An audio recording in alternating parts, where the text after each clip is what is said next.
Bien, buenos días muchachos. En esta oportunidad el tema es el hombre según los sofistas. Ya, para esto vamos a recordar un poquito sobre la clase pasada. Hablamos de un poco de los presocráticos y los hombres que se encontraban antes del periodo de los presocráticos. Hablamos de la época de los mitos, ¿se acuerdan? Homero, los mitos.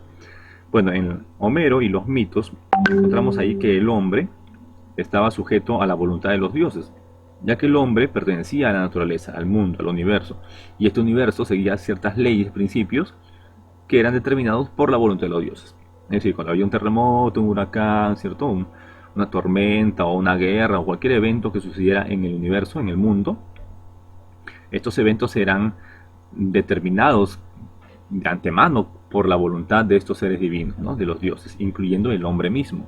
Es que el hombre mismo estaba sujeto a esta voluntad inevitable, no podía evitarlo. En el periodo de los presocráticos, que se encuentran en el periodo cosmológico, es el periodo en el cual están los presocráticos, ¿okay? En el periodo cosmológico, es el primer periodo de la filosofía antigua. ¿Ya? Estos presocráticos aún siguen creyendo todavía, aún siguen manteniendo la idea de que el hombre es parte de la naturaleza y también, por lo tanto, se va a regir por las leyes de esta naturaleza. Los principios y leyes que determinan a la naturaleza son los mismos que también van a determinar al hombre. ¿Sí? Así que la ley que gobierna a la naturaleza es la ley también que gobierna al hombre, ¿no? Eso se mantiene en el caso de los presocráticos.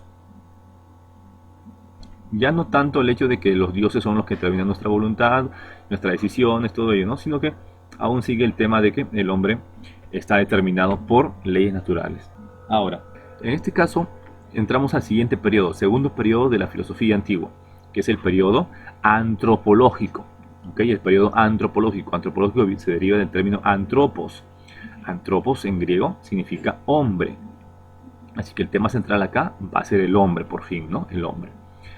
Y en este periodo antropológico se encuentran dos personajes. Protágoras, representando a los sofistas, que es el tema de hoy, y Sócrates. Ya Sócrates, este personaje lo veremos en la siguiente clase, que también está en el periodo antropológico, repito.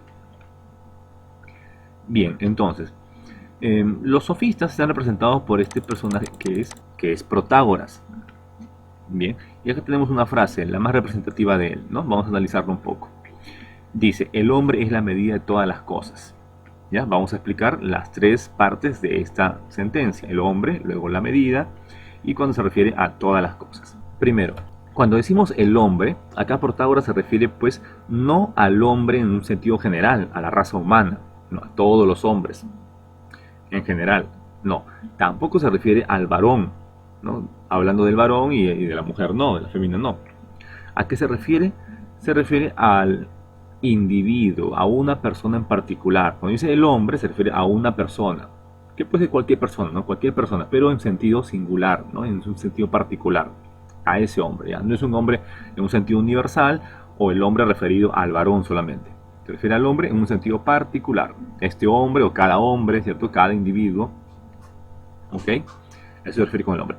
Luego nos habla de la medida. Cuando dice ese hombre es la medida, se refiere que ese hombre es el que juzga. Ese hombre es el que va a decidir si esto es de esta manera o de esta otra manera.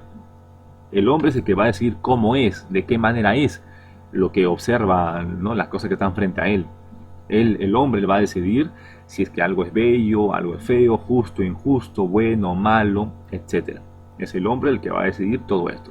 Y eso va a depender pues de sus experiencias anteriores, sus conocimientos, ¿no? De su cultura, su religión, de lo que le han enseñado sus padres o en su educación, ¿no?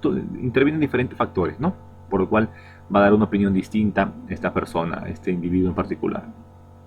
Ya, así que cuando hablamos de la medida nos referimos que ese hombre va a medir, es decir, va a juzgar, va a determinar, va a juzgar, va a decidir a su manera, ¿no? Dependiendo de las condiciones que él tiene para juzgar, ¿ya? Dependiendo de sus prejuicios, dependiendo de la subjetividad que tiene esta persona, ¿no? De manera particular, qué opina sobre las cosas en base a sus experiencias o a su condición en la cual se encuentra, ¿no? Ya sea el tiempo, en qué tiempo se encuentra, ya sea en qué lugar se encuentra, todo eso va a intervenir, ¿no? Para que él juzgue de cierta forma, de cierta manera. Y la tercera parte sería todas las cosas. ¿A qué se refiere con todas las cosas? Se refiere no a todo lo que existe, no, porque todo lo que existe es muchísimo, son miles, millones o trillones o quién sabe cuántas cosas más que existen en el universo. No, no se refiere a todas las cosas en un sentido muy literal. Cuando dice todas las cosas se refiere a las cosas, o mejor dicho, a los objetos que este hombre en particular conoce, ¿no? O sea, este hombre, este individuo, va a medir, va a juzgar las cosas según como le parece, ¿no? Pero las cosas que conoce, las cosas que él ha experimentado, las cosas que él ha conocido, a esas cosas se refiere. No se refiere a todas las cosas que existen, ¿ya? O lo que podría existir, no, sino a las cosas que el hombre, este individuo, conoce o ha conocido o está conociendo. A eso se refiere con todas las cosas. No es un sentido literal. Cuando dice todos, no es un sentido literal. Es un decir nada más. Se refiere a las cosas u objetos que el hombre, este hombre en particular, conoce. Ahora acá tenemos una frase, ya que no es exactamente una cita de Protágoras como era la anterior, es decir, una sentencia de Protágoras, sino que esta es una especie de resumen, ¿no?, sobre lo que pensaban los sofistas.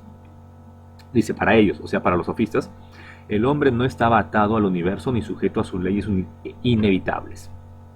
¿A qué se refiere acá?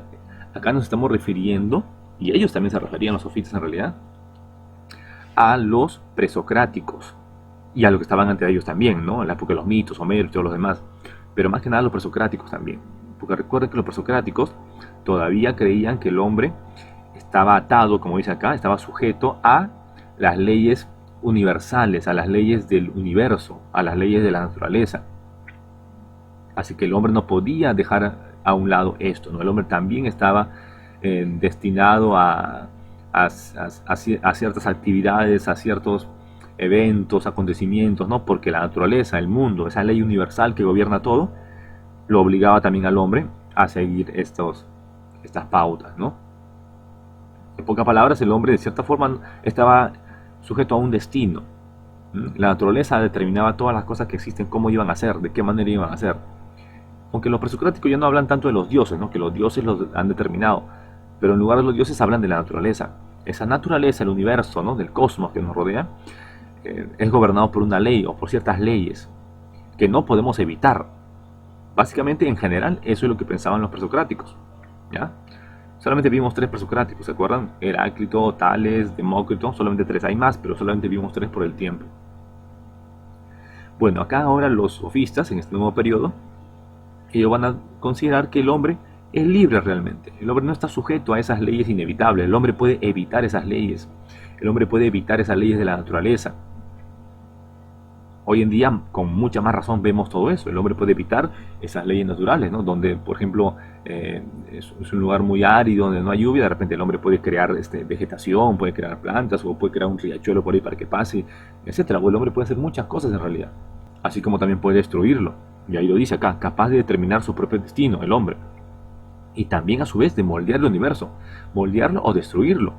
O sea, podemos convertir el universo a nuestra manera, moldearlo a nuestra manera, a nuestro antojo. Como dice acá también, al menos lo que más nos interesa, ¿no? Lo que más le interesa al hombre, eso lo moldea, eso lo cambia o lo destruye, como vemos acá. Para que exista todos estos centros comerciales, estos barrios, estas casas, edificios, pues se tuvo que haber destruido cierta parte de la naturaleza. De repente animalitos, un bosque que había acá, ¿no? Se destruyó, ¿para qué? Para el beneficio del hombre. No, de esa manera. Esto hubiera sido pues inimaginable para las personas de la antigüedad, ¿no? Que ellos consideraban que todo lo que existe, de la manera en que lo ven, es voluntad de los dioses. Así que sería pues algo, una especie de violación de las leyes naturales, de la voluntad de los dioses, el intentar cambiar el mundo como lo vemos. Pero ahora, en cambio, con los sofistas comienza esto ya, ¿no? El hombre no está sujeto a estas leyes, el hombre tiene esta libertad que le permite y es justo que use esta libertad para poder cambiar no solo su destino, si es que hubiera, sino también el mundo que les rodea. Gracias a esta libertad que le concede, que aplica los sofistas en este caso, hacia el hombre, ¿no? Porque podemos ver eso, podemos ver que el hombre sí es capaz de evitar estas leyes naturales, ¿no? Que los animales no pueden, ningún otro ser puede evitar esa ley natural, los instintos, por ejemplo. El hombre sí puede evitar esos instintos, puede postergarlos al menos, ¿no? El alimentarse, por ejemplo, ciertas necesidades naturales que debemos realizar todos los días, lo podemos evitar, o lo podemos posponer en todo caso, como dije. Tiene esa libertad el hombre de ir en contra de esas leyes que se supone son inevitables para todos los objetos o seres de la naturaleza. Y por último tenemos esta pequeña, más que frase, afirmación, que dice, los sofistas mantienen un escepticismo relativista. ¿Qué significa? El escepticismo es una corriente filosófica, ¿ya?, que en general considera que el hombre no puede llegar a conocer una verdad absoluta, o que también podríamos verlo así, que no existe una verdad absoluta, no existe tal verdad única, absoluta, para todos. Hay varias clases de escepticismo, ¿ok? Hay muchas clases de escepticismo, pero en general todas afirman esto, que el hombre no puede llegar a conocer esta verdad absoluta, si es que existiera, ¿no? No podríamos conocer esta verdad absoluta, única. Ya son escépticos en ese caso. El escéptico es aquel que duda de que exista eso, el que duda de aquello. Pero en el caso que tiene que ver con nuestro tema, el conocimiento, el hombre, etcétera, la verdad, se refiere pues que el hombre no puede conocer la verdad, no puede conocer la verdad, una verdad absoluta. ¿Por qué? Y acá interviene la palabra relativista. ¿Qué significa relativista? Relativo. Relativo significa que cambia, que varía. Relativo significa que puede ser de una manera y puede ser de otra. Relativo significa que puede ser de muchas maneras.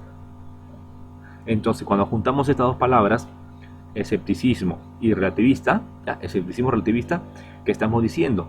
Que estos filósofos o estos pensadores, como quieran llamarlos, los sofistas, no creen que hay una verdad absoluta que el hombre deba conocer, porque para empezar no podemos conocerlo, ¿no?, por nuestras limitaciones, por ese motivo ya. No, el hombre es imperfecto, pues nuestros sentidos también son imperfectos, y como conocemos a través de los sentidos solamente, pues no podemos conocer todo fielmente, ¿no?, como debe ser. Yo puedo ver a lo lejos de repente un cerro, pero yo no veo las hormiguitas que hay en el cerro. No por eso las hormigas no existen, ¿cierto? Porque no las puedo ver. O sea, ahí ven un ejemplo de que nuestros sentidos tienen muchas limitaciones. Y por eso que nuestros sentidos no lo conocen todo, como debe ser. Es más, en la mayoría de veces lo conocemos mal, ¿no? Bueno, entonces, escepticismo, repito, dudan de que exista o que el hombre pueda alcanzar una verdad absoluta, única. ¿Por qué? Ya que viene esa segunda palabra, pues. Porque cada persona cree que tiene su propia verdad, ¿no? Todos tenemos nuestra propia verdad. Cada persona tiene su propia verdad. La verdad es relativa, la verdad cambia en cada persona. No podemos conocer una verdad absoluta, única, porque cada persona tiene su propia verdad, dependiendo de sus experiencias, prejuicios, como ya hemos dicho, ¿no? Lo que ha conocido, lo que conoce, las interpretaciones que da, lo que le han enseñado, su religión, quién sabe, ¿no? Dependiendo de todas esas cosas, esos asuntos, es que el hombre va a tener una verdad distinta al otro y al otro y al otro de los demás. Cada persona tiene su propia verdad, ¿no?